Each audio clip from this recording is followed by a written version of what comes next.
Hey, we're live. I didn't kind of surprised Gutta with the live thing. We're here. It's the Bankster DFS NFL Sunday Blitz, Week 15. Doug Gutta at Bankster17 at the Big Gutta.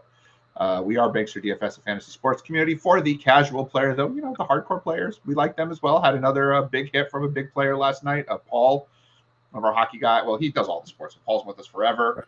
Shockmain at Shockmain on Twitter. Hit for $6,000 last night in hockey. Once again, used Dallas Detroit stack. We've redone. I know it's a football stream, but we've redone our hockey to where we're using a heat map similar to the baseball now, and it's worked out really, really well. And those were two main GPP stacks we're looking at. So Paul, who had just hit a live final for $17,000 the other day, or qualified final for March. That's pretty awesome. And Brian Greenwald hit the other day, and last week in football for $2,000. We've been hitting four-figure wins pretty much weekly now for a month and a half straight. So we're not just casual, and we're only $3.99 a week at BanksterDFS.com. We cover every sport, all the major sports, college sports, niche sports. I mean, if the world shuts down again, I don't think it's going to. Brandon has already said that he's going to hit us up with some esports. So we cover it all. We got everything. So come check us out, BanksterDFS.com. $3.99 a week. Get you access to everything that we do, including as much Gouda as you can handle. Both the cheese and the man himself. Gouda, how you doing today? Nice to have you here. I'm going to go start tweeting that we're here. Why don't you say hello and all that? Hey, yeah, stuff. Sorry. Just I assume you saw the news that I just saw, too. More about the Ravens secondary. Oh, the Ravens secondary and the Bills starting guard, John Feliciano, got put on the COVID list this morning. So gotcha. That's a little bit of a hit to the Bills there. Not that we are targeting their run game, but it's not ideal for their pass protection either. And, Carolina's okay defensively. I mean, I think Buffalo should be fine. But, yeah, anything like that, any time losing starting offensive lineman is, less than ideal, especially on a wacky and wild day that we're going to have today. Jimmy Smith was ruled out COVID, the cornerback for the Ravens. So they're already down to their, I don't even know, someone else's practice squad cornerbacks. Devonte Adams. Pretty much. No. Devonte Adams is going to eat. He's going to eat. Those who are joining us, make sure you drop some comments in the chat so we can talk about what you want to hear. Otherwise, Gouda and I are just going to talk about what we want to talk about. Well, that's fun. We'd love to hear what you guys want to hear. Should you just jump into the cash pool right now, Gouda, on a week that I think people are not even going to want to play cash, but I actually think cash crazy this week. I think it's pretty easy. Yeah. I'm going to pull up the pool real quick. We're going to do the same thing we've done most weeks, where we last few weeks, where we go into DraftKings and take a peek and see what I predict as the chalk cash lineup, and then Gouda's going to tell me where I'm wrong or where I'm right. We're going to kind of figure out where the rest of the lineup fills in. And then we're going to look at my cash lineup, and Gouda and I will talk about where we're at, where our cash lineups differ. Spoiler, they don't. We have the same cash lineup this week. But yeah, as you can see, we have a really, really condensed pool on running backs, because I really feel there are only two running backs worth playing in cash this week, which are James Robinson and Michael Carter. But we'll get there. And why do I feel that way? Listen, this is where I think this is where we're I love it. I love it, Brandon. I love that. We're live, pal. It's a wrestling reference for those who don't get that. That's a fan thing. Not a friend just jumping in. Please make sure you put your questions in the chat so we can address what you guys want. So we're right now looking at the cash, what I predict the cash pool, the cash lineup's going to look like. Gouda, I think James Robinson smash cash play in terms of highest owned player on the slate. Is that what you're seeing? Yeah, he's checking in number one. And, I mean, I think this is just a spot where, like we saw a month and a half ago with Dearness Johnson, I mean, he was much cheaper, but also, too, he came in like 95% owned in cash. I think you're going to see Robinson, depending on the game that you play, but anywhere from 80% all the way up to 95% in cash. I mean, you don't even think twice about it. You just use him, you get it in there, and you just move along. From a cash don't try to differentiate with that running back spot. Everyone can. I wouldn't be shocked if he's at 100% in some cash tournaments. We are on running back, and so I did talk about the condensed running back pool where I'm basically on two running backs only in cash this week. But Todd wants to know, and this is awesome because this is a guy we were going to talk about later. So let's just talk about him now. Royce Freeman. Does he get enough work to be a valuable play? Gutta, I mentioned Royce Freeman as your version of Rashad Penny. Last week you were on the stream. That worked out quite nicely. Yeah. This week in your article, and we've talked about a little bit of Royce Freeman. Is he usable? Is he usable? A, and B, let's pull that out to the bigger picture. Is he usable at all in GPPs or anywhere today? Well, definitely not in cash because we don't know really what the workload's going to be there. So no, cash, just no. As far as tournaments, I think there is some viability there. I mean, Freeman got some nice work last week. I mean, let's keep in mind with some of the injuries, and David Johnson was out because of COVID. I mean, coming back this week, there's been, the usual Cully coach speak saying that David Johnson's their guy. He's going to get the work, blah, blah, blah, blah, blah. I mean, he hasn't gotten that much work in the past game. He's had a couple of games with like 4 or 5 targets. I just think Freeman's going to be the pass down guy. And I mean, at this point, I mean, David Johnson's just bad. I mean, he's done not much of anything. I mean, 56 carries, 176 yards for the year. I mean, it's just not going anywhere. I mean, I think the Texans would be silly not to use Freeman a little bit more. And again, for that price point, if he's getting you 6 to 8 targets again in a game that could potentially be a little bit of a quiet shootout, I think there's definitely some viability for Freeman, especially with just how the running backs are shaping up this week. If you want to get away from some of those, chalkier areas. We will have to wait into 23 minutes when actives come out because now there's word that Rex Burkhead may be active. If he's active, I'm probably going to pull off some of my Freeman exposure, and I have a lot of Royce Freeman exposure this week because I do think, if a lot of people are going to run James Robinson, even in tournaments, right? Robinson with maybe a Brandon Cooks run back. To me, the way to go contrarian to that is go Freeman with Marvin Jones run back. So I got a lot of that going on in tournaments this week because tournaments are the wild freaking west this week. But if Rex Burkhead is active, I don't know what the hell they're going to do at running back. Burkhead could just be active. But I'm going to probably pull that exposure and just go to like Michael Carter or something and switch over to Carter and one-off Carter with Jones as the one-off in those tournaments or just go Carter Parker and eat some chalk there and roll with it. So we have to see. But yeah, Royce Freeman, not a cash pool guy, but definitely a tournament pool, particularly if Rex Burkhead is out. We like him this week as a contrarian kind of way to get some leverage off what should be the chalky chalk play of the week. Now, I didn't put him in there, but Gutta, you're telling me that right now Naji Harris is projected to be the second most rostered running back of the week. And this perplexes me. He's in my cash pool because of this. Because, if you're a follow the chalk kind of a guy, he's a guy to take a look at. But at no point did I ever consider him for my own lineup, despite his volume, because Tennessee's really good against the run.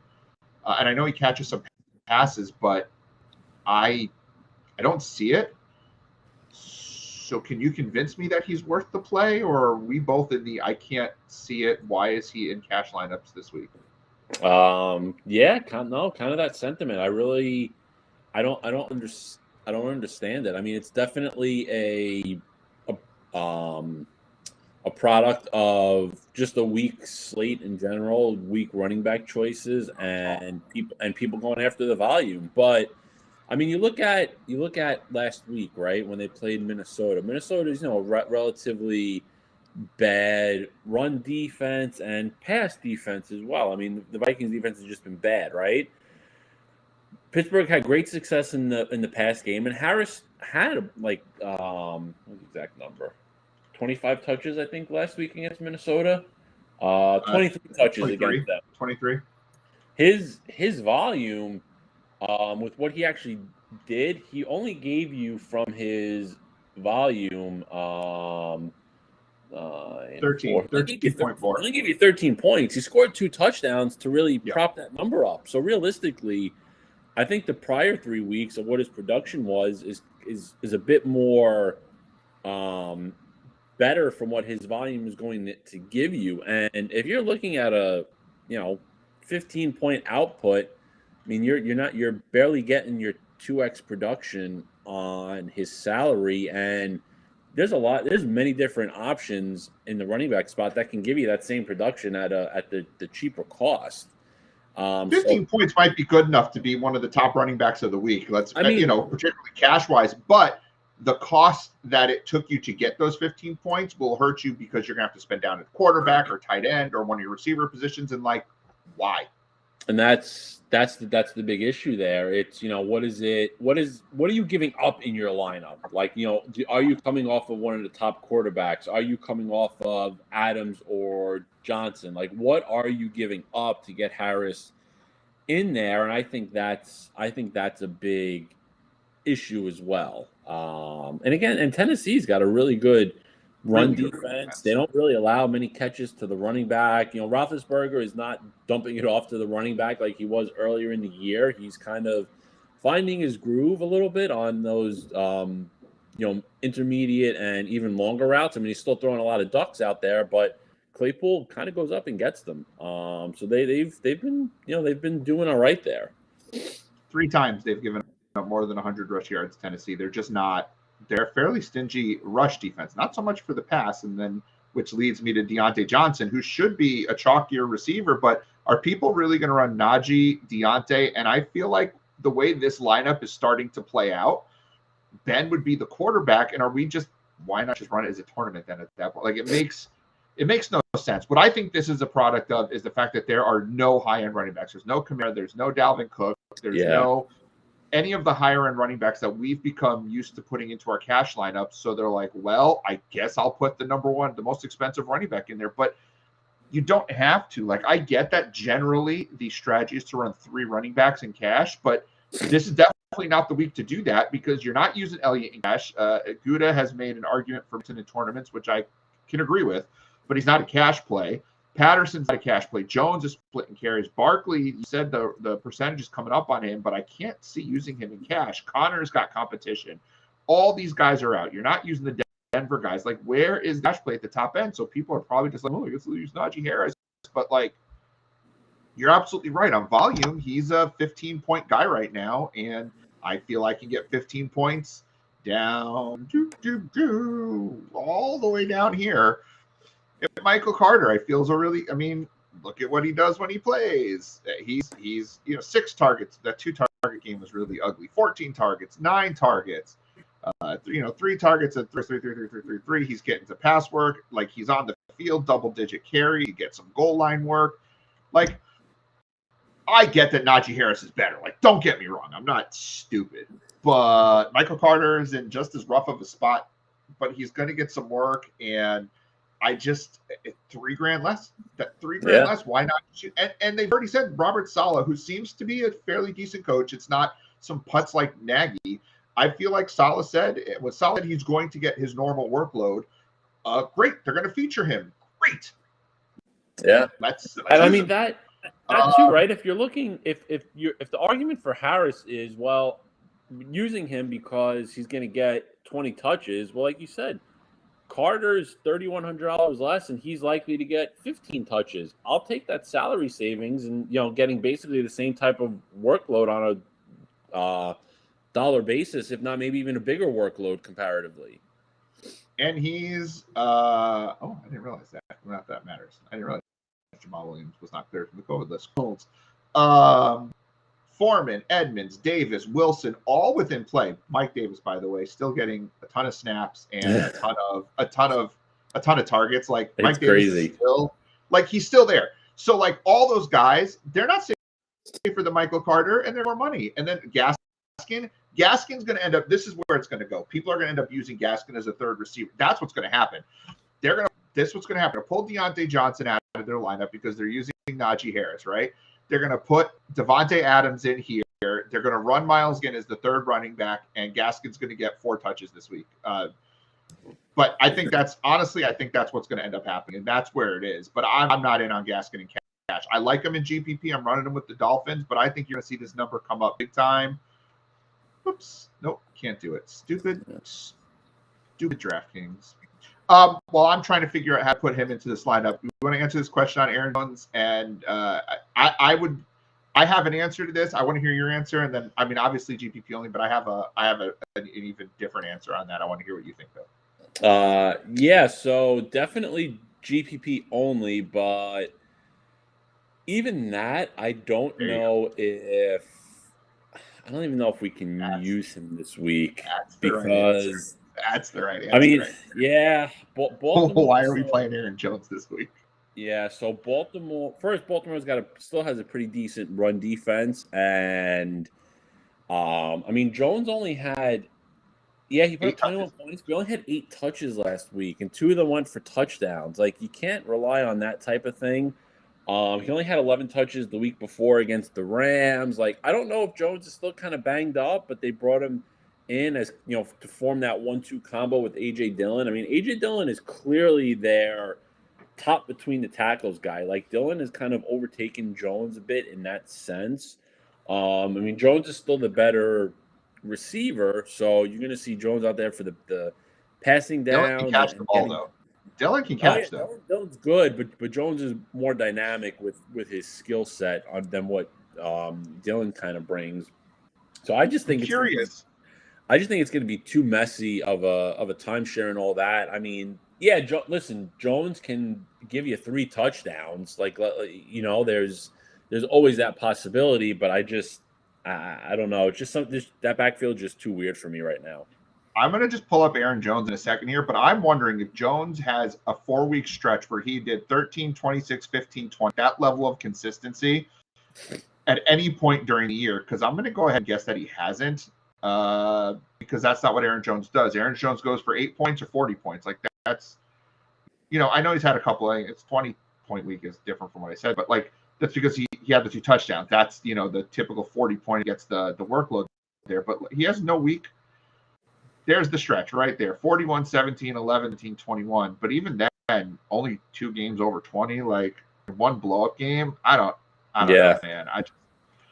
I'm not feeling it. Yes, Brandon brings up the fact that the Jets are dead last against the run. Absolutely. I'm worried about reports that are coming out that Gaskin's going to get a reduced workload because of the fact that he was on the COVID list for a week.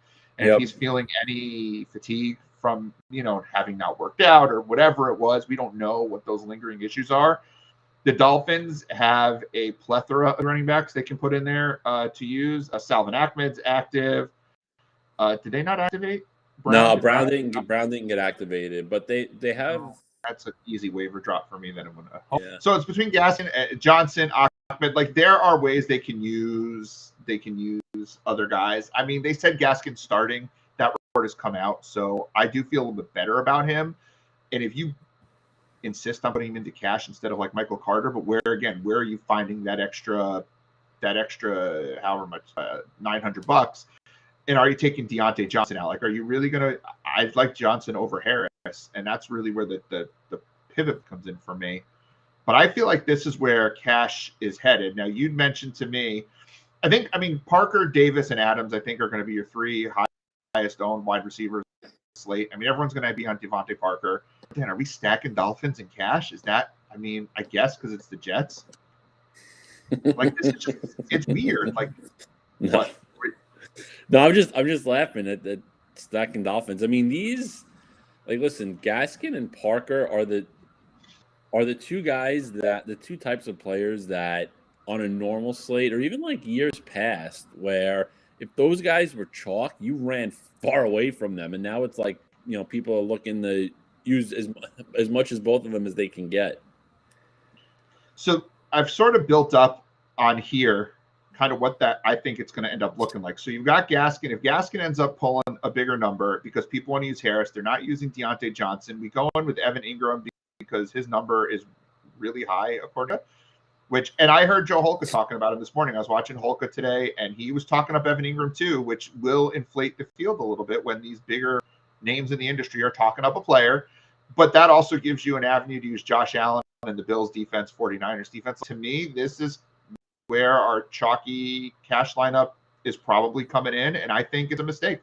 I do, because I think Naji's not the guy. I think you're better Carter, and I think Carter and Deontay Johnson are going to outscore Naji Harris and Myles Gaskin, and that's where it is. And then you could still use Aaron Rodgers as your quarterback. I mean, this is where my cash lineup is. This is where me and Gutta are sitting at. The only issue I have is my tight end with Ertz. I love Dawson Knox. Gesicki's fine, though I'm not doubling up on Dolphins and cash. So I've got Ertz in here.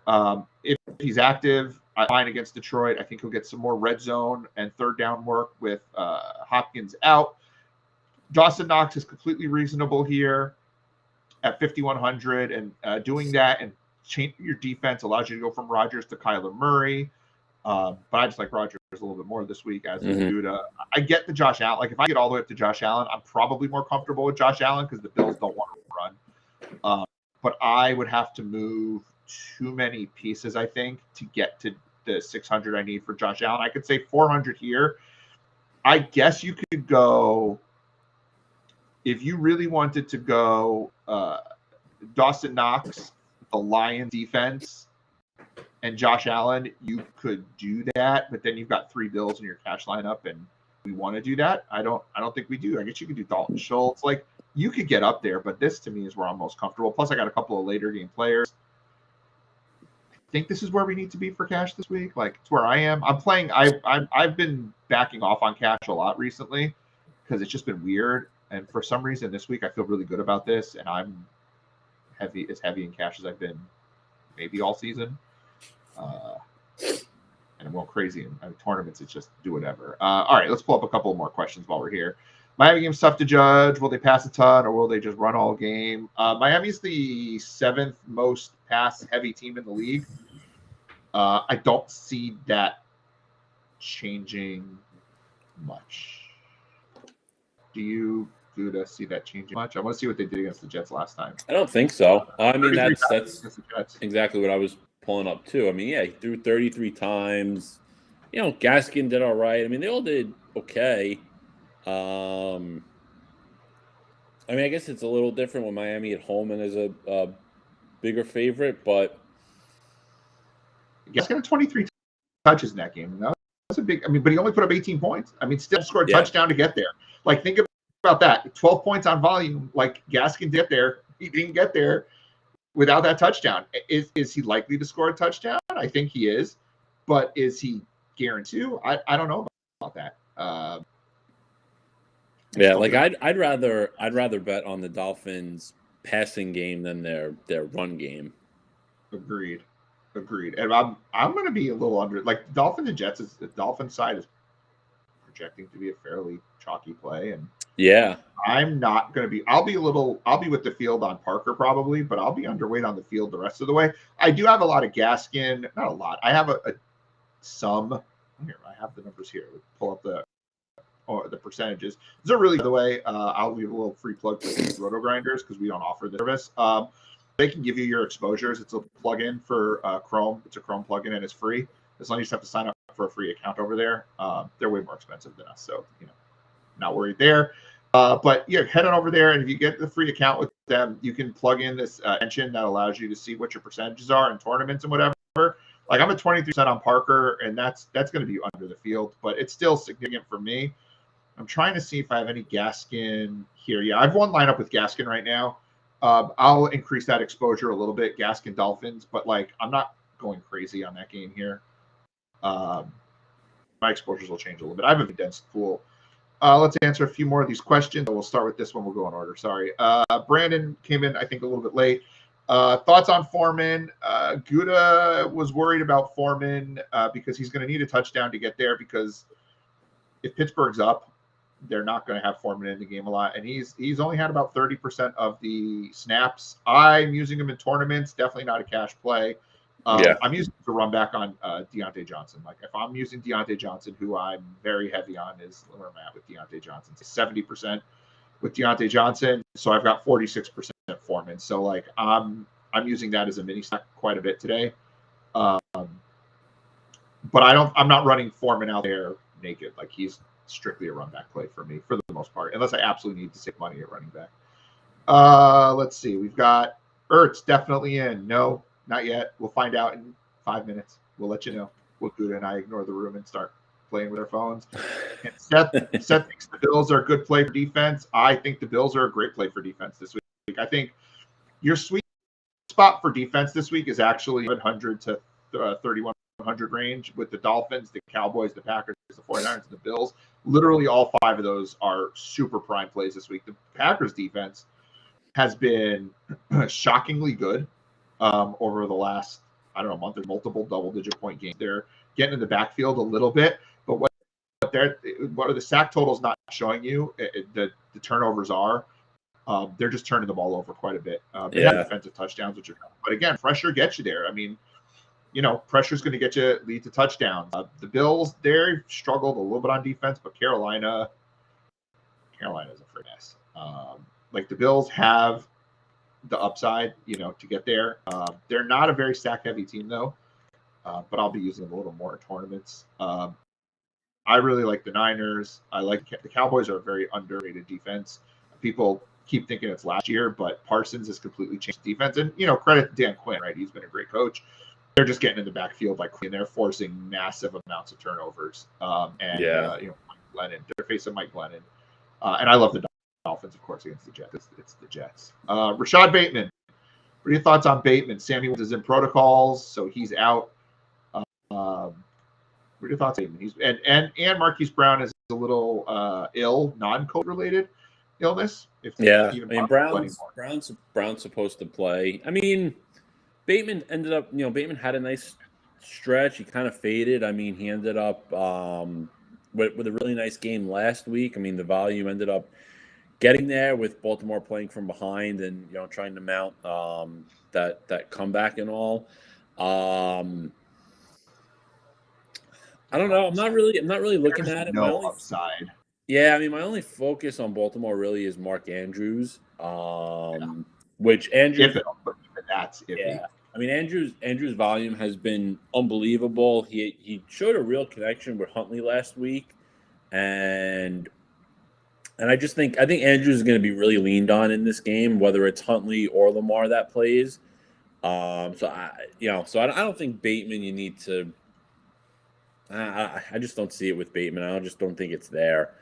Actually being talking about Baltimore, when you were talking about the Packers defense, I would love to have more Packers defense exposure. Actually, if Lamar plays, because if Lamar plays, I can't see how he's running around, and if he's just stuck, if he's immobile and stuck in that pocket, I mean, the Packers are going to have a field day with him, I think. If you're using the Andrews though, in a tournament, right? In cash, it's more difficult for me to say, well, where are we going to find the $1,100? But in the tournament, it's a little bit easier because you're it's just different. You're not as locked into such a condensed pool. If I'm spending $6,400 on Andrews, unless it's a run back on a Packer stack, which I do have a little bit of Andrews as a run back, but I'm not killing myself on that. I'm going to have much more exposure to a Packer stack with a Kittle, Russell Gage run back than I will any Mark Andrews. There's teams and players I'm just not into this week. I don't see it with Baltimore. The Denver Cincinnati, I forced myself a little bit of exposure onto the Cincinnati side and some Javonte Williams just to come off whatever ownership over here on the later games. I had no Carolina this week. I've got very little Jets unless it's Michael Carter, very little Detroit unless it's Amon-Ra St. Brown as a run back on Arizona, Tennessee unless it's Foreman on a run back. Tons of Houston, Jacksonville, just all day on Houston, Jacksonville, and no Giants unless it's just a little bit of Barkley. Maybe I'll throw an Ingram out there just as if I need a cheap run back on a Dallas stack. But they're just teams too. But I'm not on Dallas that hard this week. All right, let's do this. We'll take this one question, then we'll pull inactives up in a minute. Talk me off the Jeff Wilson ledge. Torn between him and Michael Carter for a GPP. What's Wilson done? Deebo Samuel far too many carries for my liking. Wilson has disappointed. I believe you brought that up. Did that or someone? He's disappointed. He's had I have 0 Jeff Wilson this week. Yeah, I mean it's just not. I mean he's had 2 opportunities already in good spots too. It's not like he's played tough defenses where he's bombed as a chalky option. He's had 2 good opportunities and he failed each time. Look at those targets. 2 targets. Yeah, he doesn't get. He's not catching passes. He does not get pass down work, and then, yeah, and I just think because Mitchell's out, you're going to see more Debo run work, and I think they're going to pass it a little more than they normally do. Also, in years like the last 2 years when Wilson has had those opportunities, he's taken advantage of them and he's looked good. But he doesn't have like much explosiveness to him and all that. Like I don't think he may be healed enough from that knee injury and off-season surgery that he has, and he's still kind of working his way back. And because of the injuries, he's been probably forced in a little bit earlier than they even anticipated too. So I just think that there's something there with Wilson that he's just not very effective like we've seen in the past from him. I just don't think it's a spot you need to look at. I'd much rather he has to score to get there. I'd much rather take Carter's workload. We know he's going to get targets. Inactives are starting to come out. No huge surprises thus far. Emmanuel Sanders, Zach Moss, inactive. DeAndre Swift, as expected, inactive. We knew that earlier in the week. Texans. Oh my goodness, Deshaun Watson is inactive. They still put him on the inactive list. They have to, yeah. I think I'm really interested in that. Well, hold on. The Houston inactives. I'm sorry, that matters. Rex Burkhead active. So time to get off of some of that Royce Freeman exposure. I think. I don't know, unless he's just active. Like, oh God, that's a tough one. I was really excited to not use him, to just use Royce Freeman. Ty Johnson and LaMichael Pirine are inactive, which means it's Walter, Coleman, and Carter. God, it's got to be Carter, right? They've got to give Carter 20 touches this week. See what the kid can do. Oh yeah, it's got to be more touches. Like, absolutely. Come on. I can't believe that the inactive I'm most excited to have seen was about Rex freaking Burkhead, so I could use Royce Freeman. Good Lord, what is wrong with the world? James Conner and Chase Edmonds are active, but I do not have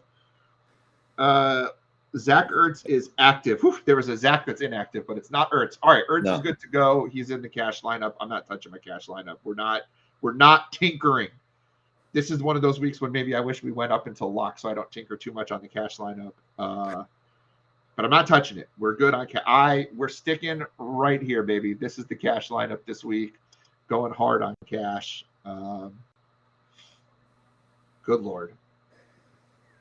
All right, let's see what else is missing here. I don't know. Yeah, that Ty Johnson news was surprising. I didn't even think he was banged up or anything. I think he might be a healthy scratch.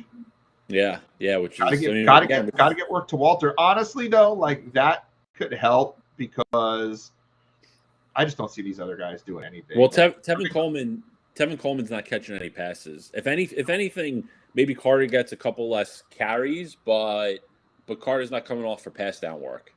I just hope they give him the goal line work. I don't want Tevin Coleman or this Walter dude running into the end zone. Let's see. Who else is inactive? Carlos Hyde, we knew. Nobody else for the Jaguars that matter. So after all the craziness, like things are pretty calm this morning. Ertz is officially active. So we're waiting to see anything crazy from maybe the Dallas game. Pittsburgh, we haven't seen any list from yet. Miami, we haven't seen a list from yet, but thus far, not a huge deal. Tony Pollard active, so we do have some Dallas news now. I think no big surprises this morning, which kind of is a surprise. Like after this week of hell, like with all these players going on the list, which it doesn't look like we're gonna have to worry about starting next week. Everybody plays. It's DJ Moore active. There was some concern about an injury there, but that was trending towards active at this point. I don't think we're going to get anything crazy, guys. I don't see the Burkhead news. It's weird that the Burkhead news is what's getting me. Where's my exposure here on Burkhead? I mean, I guess some of the more important or bigger ones. I mean, both the running backs in Denver is expected to play. But that could affect things if one happens to be late decision, and obviously the Baltimore news. But again, with the bigger news once again is on the 4 o'clocks. But even that's not affecting lineups as much as like last week or the week before. Sean Edmonds is playing. He's active. We don't know what his role will be, but we assume it'll be his normal role. He is active. I don't like that I have to now go in and fix 31% exposure to Royce Freeman. First of all, I'm a little disgusted that I have 31% exposure to Royce Freeman. I blame you.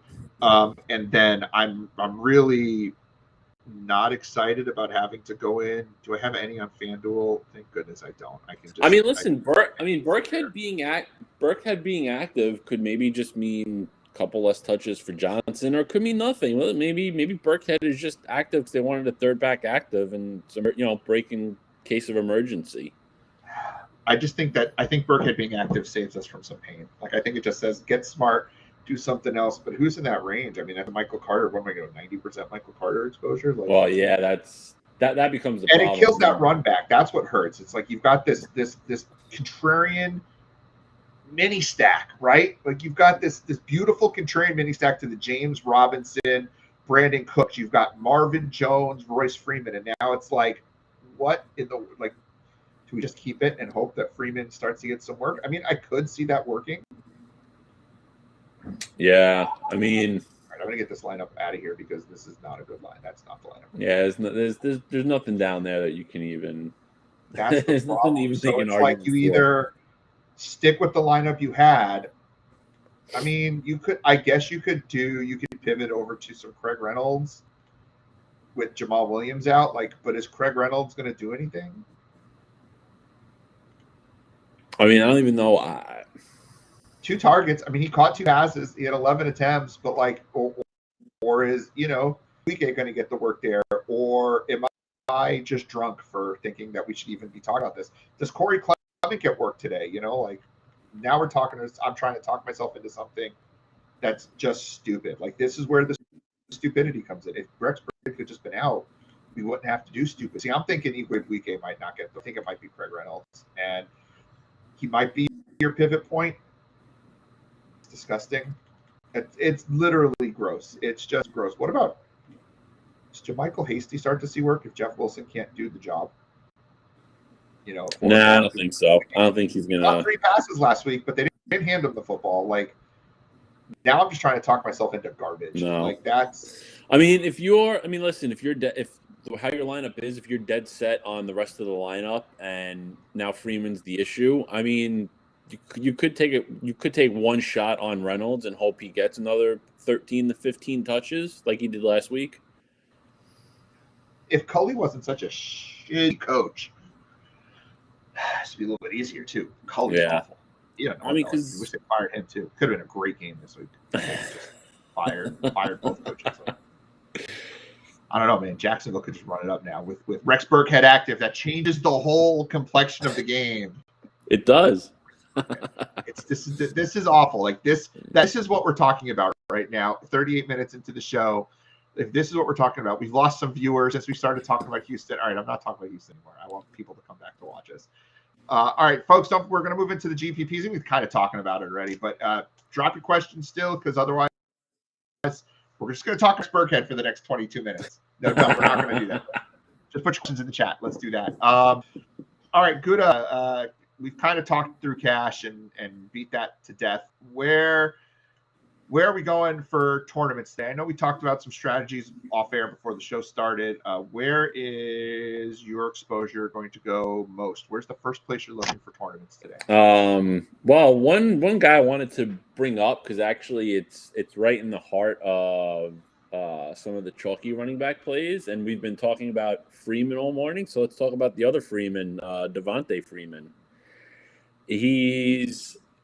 That Baltimore backfield has been so gross, but Freeman's kind of taken a stranglehold on it. Good. And I mean, the 3 of the last 4 games, he's seen 5+ targets. I mean, last week he only had 8 yards on his 5 catches, but it's still 5 catches, He lost.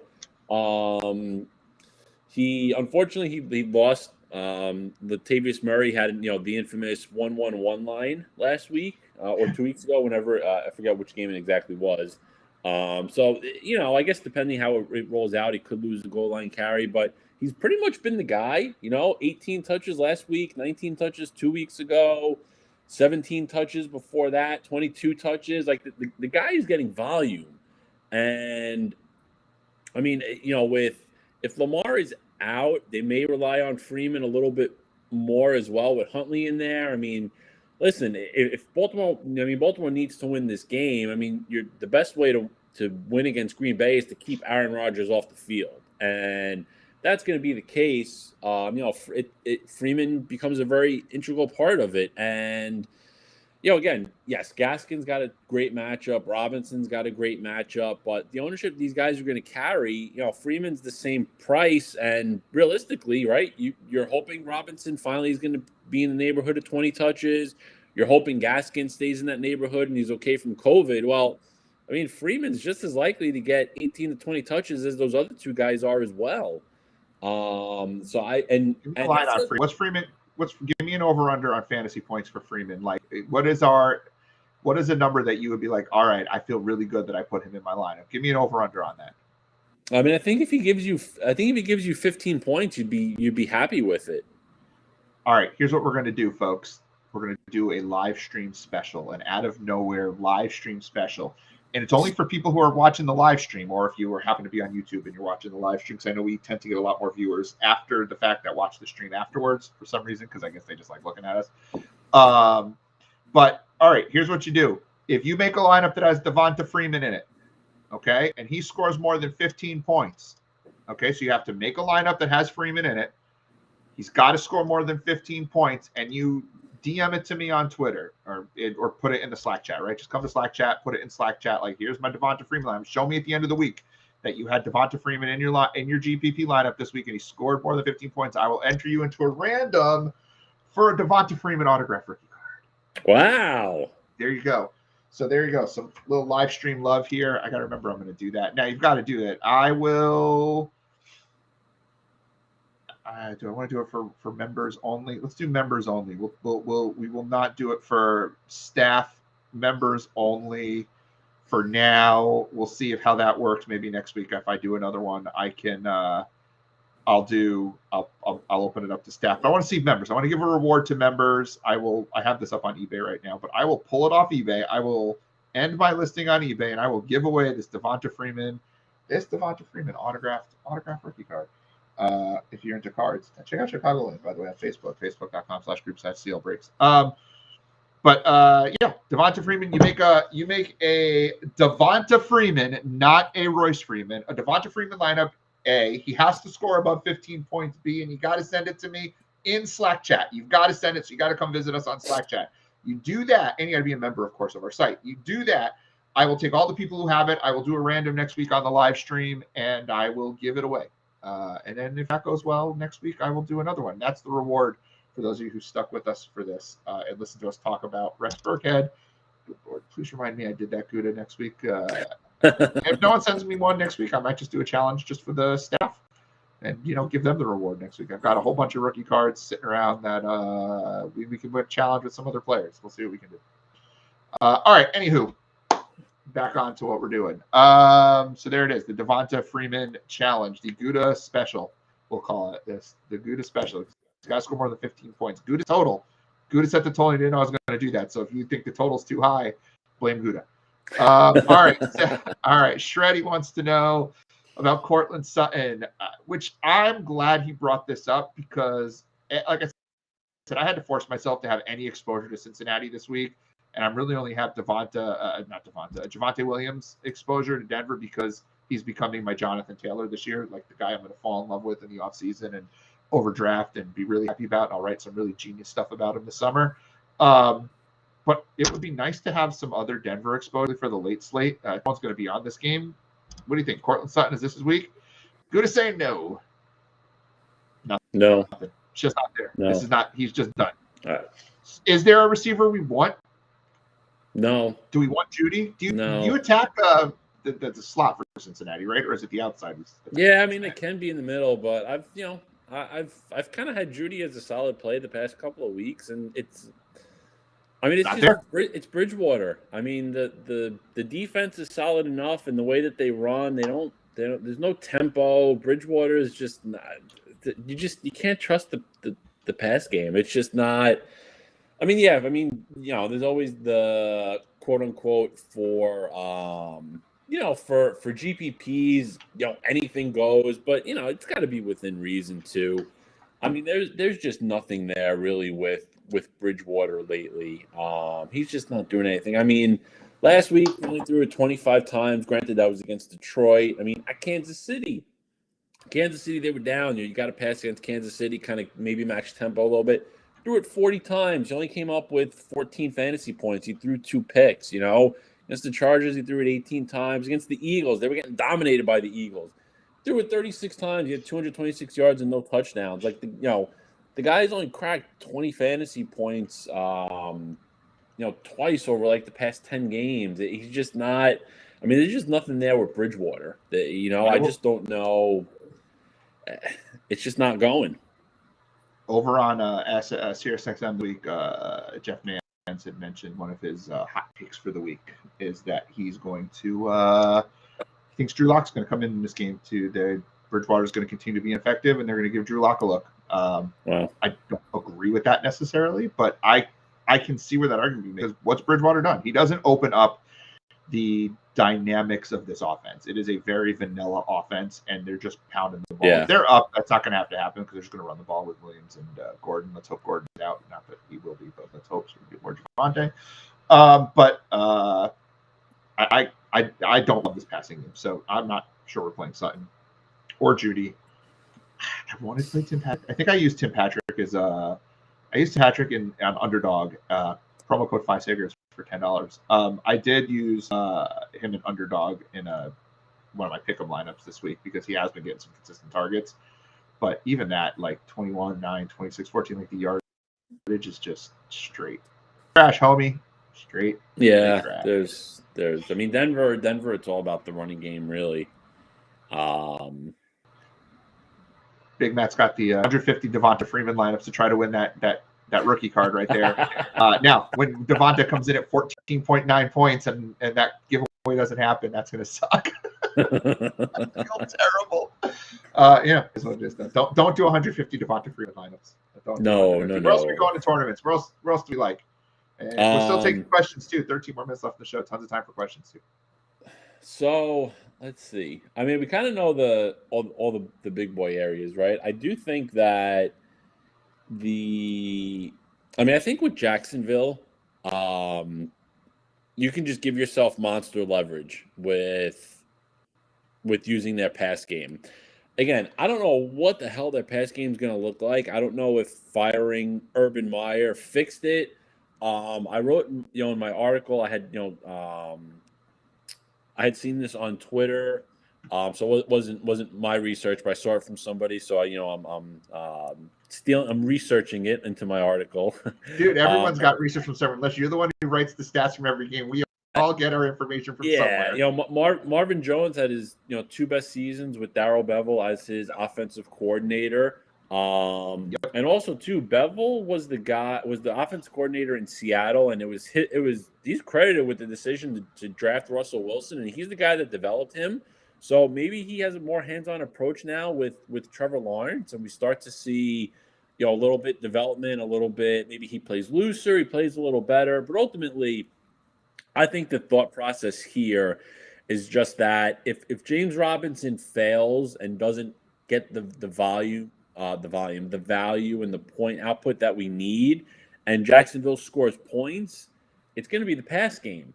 So not only are you fading the chalk, you're also getting the likely outcome that if Jacksonville puts up points and Robinson doesn't get you what you need, it's probably the pass game that's going to work. So you're getting kind of that twofer there.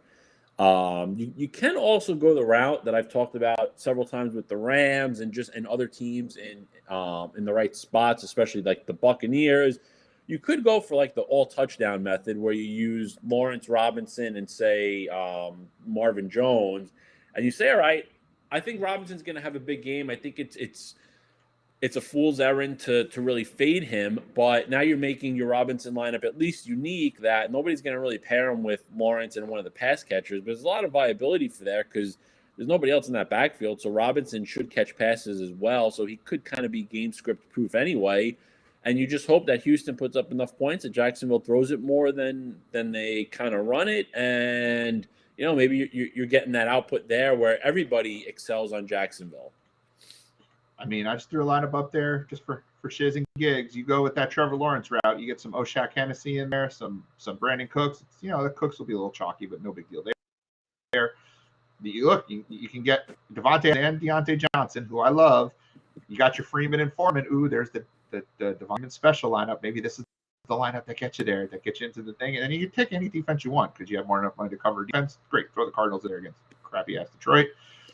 And there you go. I mean, that's a pretty good lineup right there. I do think the one player the most with Urban Meyer gone, other than Carlos Hyde, who they had a Sean Payton, Taysom Hill type relationship, is probably Laquan Treadwell.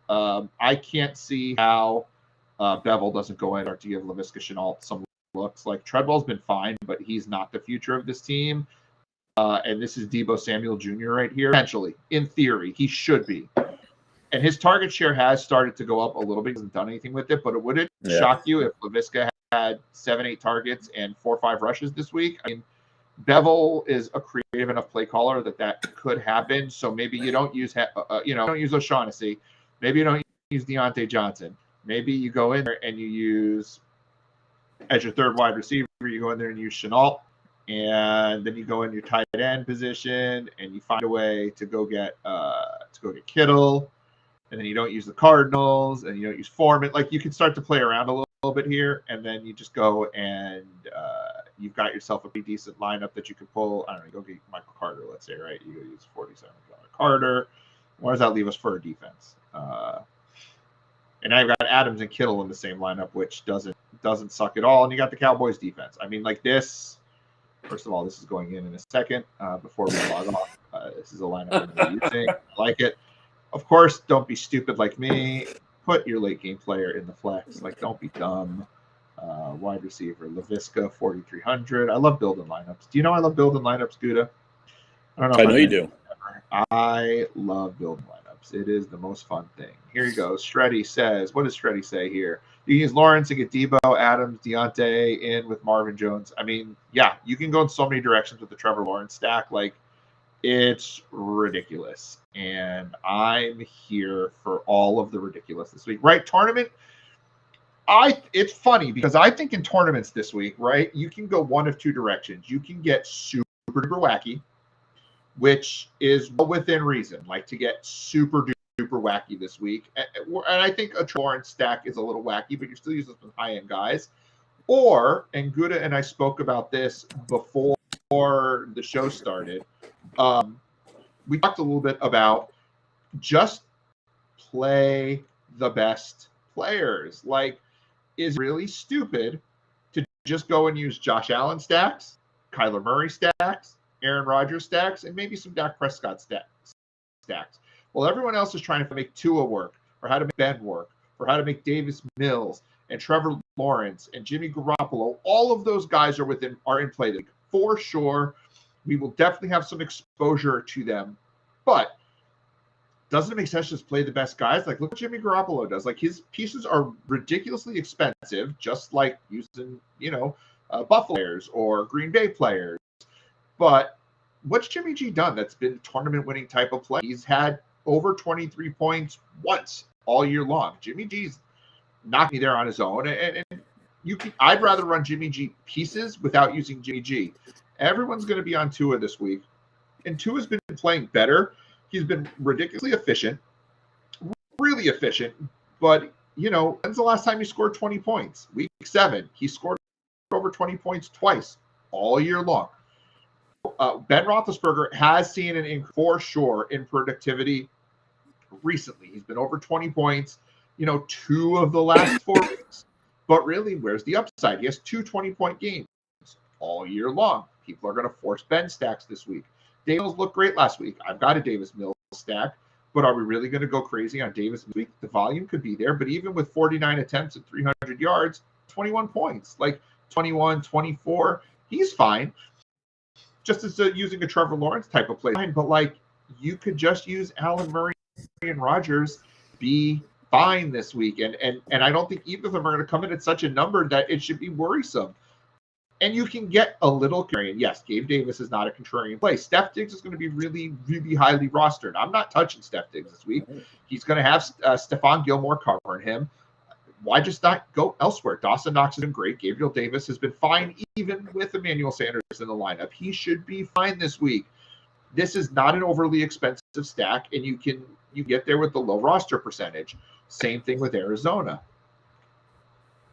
You get in there with a cheap Arizona stack with Kyler and any two of his pass catchers. I do think Christian Kirk's going to be the chalkier one of the three. So you throw AJ Green and throw Chase Edmonds. Chase Edmonds, Kyler Murray stack makes sense. Edmonds sees a ton of targets. You get Zach Ertz. Like, you can stack Murray super cheap, and you've got a natural run back in this game, which you don't really have in the Buffalo game. I'm not running back Carolina. You run back 12 target St. Brown. Like, the guys had 12 targets in back-to-back weeks. He's becoming a machine, a target machine. So great. Run on Amon-Ra St. Brown in there. Or run Craig Reynolds if you think somehow run the ball in Detroit. There are opportunities. And then Rodgers, you stack Rodgers and Adams, and you've got Scantling or Lazard as your third player, and then run it back with Mark Andrews, or don't run it back. Like, we're seeing backs are not as necessary. There's some experts out there that will tell you to run people back, and there's some that are telling you don't have to this year, which tells me do whatever you want. But I do love the double stack for a tournament. But, Valdez Scantling should be able to beat Baltimore deep. Baltimore's not good on the back end. But Lazard, 17 targets the last 3 weeks, and he can get deep too. Throw him out if you want to. If you don't feel good about Valdez Scantling, particularly if Valdez Scantling is out, you save $900. But, Valdez Scantling has had some high target shares, and he can get deep. So I think just the best players might be the strategy to go with in tournaments. And so I'm going to be overweight on Rodgers and Allen and Kyler. That's the way to go, I think, this week. Gutta. Sorry, I rambled and you're back. What do we got? What else you got? Got a few minutes. No, I agree. I mean, there's definitely a lot of potential viability with some of these, smaller games or smaller totals. But yeah, I mean, sometimes the obvious answer is just going with the best players, the best teams, and just, using your stacks from there. I mean, in a lot of ways, this week kind of reminds me of the week we had the chalk with Dearness Johnson and Mark Ingram. Like, you kind of know you're going to see, two of Robinson, Parker, and Gabe Davis on the majority of lineups. So you sort of know where it is. And now it just becomes, well, what's your stance on these players? Are you going to, you're not going to overweight, but are you going to at least match the field? Are you going to underweight the field? And that becomes a big decision with building your lineups here also. I'm not afraid of chalk at all this week. I'm not worried about getting overly contrarian, unless I'm going to, the biggest contrarian spots that I'm seeing based on the numbers is to go with the Jacksonville passing game, which Sean had asked if we brought that up. Sean clearly has been in and out of the show, probably manning Slack chat for us. Thank you, Sean. Yeah, that's obvious. It's the most obvious pivot point this week is the Jacksonville passing game. So you definitely you want to get some exposure there. Shying away my three most widely rostered, players outside the running back position, because I'm pretty much on Carter, Foreman, and I'm not sure what I'm going to do about my Royce Freeman and James Robinson. Like, James Robinson in tournaments, and I'll just find other ways. But I'm running back Kittle. I've got a ton of Kittle. I've got a ton of Deontay Johnson. I've got a ton of Devonte Adams, and I'm not afraid of that chalk this week. I'm just going to run it back with some Dawson Knox or some Russell Gage, or I'm going to start to add some Devonta Freeman, because that actually made some sense. I've got a lot of Michael Carter, who I don't think will be too crazy. I'm going to have some Amon-Ra St. Brown and Foreman, and I think that's how we get there this week in tournaments. But I'm not afraid at all of chalk like this week. Like, I'm not trying to get too cute. This is the week that the dumber the week is. Like, this is a dumb week with so much stuff going on. Like, the dumber the week is, get less cute. Like, and yeah. I'm running the heaviest I've run in probably 6 weeks in terms of just entering whatever. Like, embrace the chaos and play less dumb. Like, that's the thing. Like, don't get overly cute. I have condensed my pool so much to where I'm just running heavy exposure to the guys that I think are going to play the best. And I'm not going to go, oh, well, this guy might get in there because this guy had COVID or this. Like, I'm not going crazy on Salvon Ahmed because Myles Gaskin is coming off the COVID. They say he's going to start. And while I am a little bit too weary to use him in cash, I am going to use him in tournaments because I think there's upside against the Jets. And so I'm not going to get dumb this week. Like, I don't know. And read the games themselves. There's not too much going on within the games. Like the COVID games, for the most part, have been pushed, and like the really only good issues that are affecting this week heavily is Jalen Waddle, and we know what's happening with Parker. Like that's about it. Sean is cute enough himself, and he says Sean doesn't need to get cute. Sean's already cute. As someone who has, at least one meeting a week with Sean face to face on the computer, or I just have full screen of Sean. It's just a beautiful visage. It's just wonderful to look at. I'm blessed with the most handsome staff and beautiful. We have, of course, Christine's on staff with the best looking staff in all of fantasy, for sure.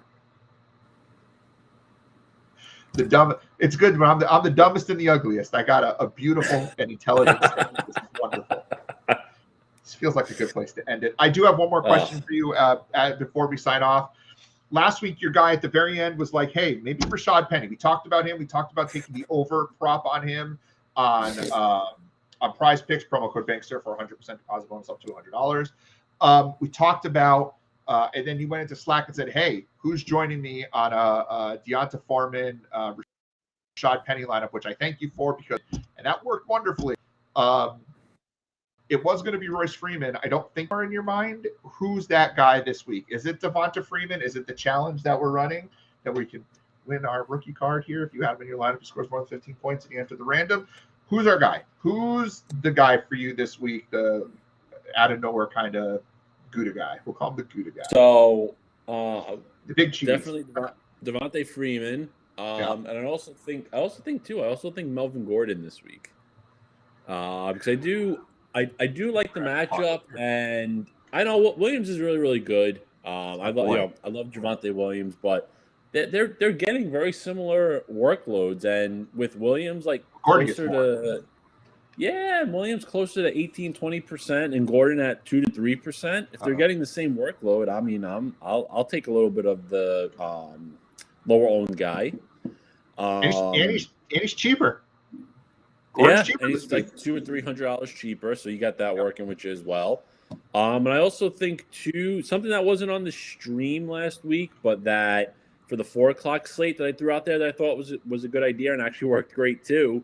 I think you can. I think you can use Connor and Edmonds in the same lineup as well against Detroit. Because again, Connor's going to be a little bit owned. Edmonds is going to have no ownership, but the passing game is going to have a ton of ownership there.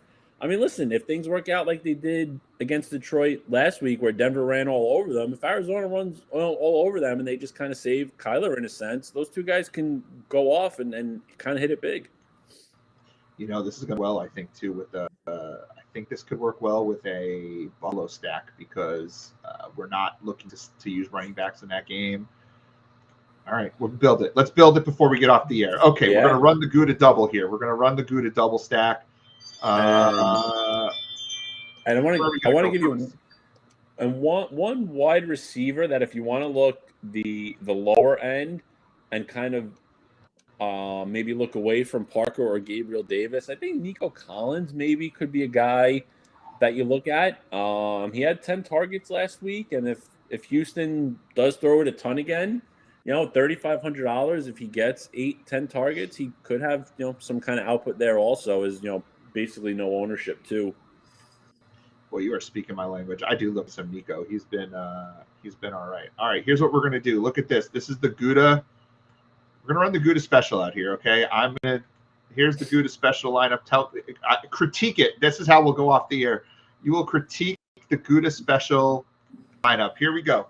Josh Allen with Gabriel Davis and Dawson Knox double stack. We're going to run both Arizona running backs and Melvin Gordon, which makes me sick.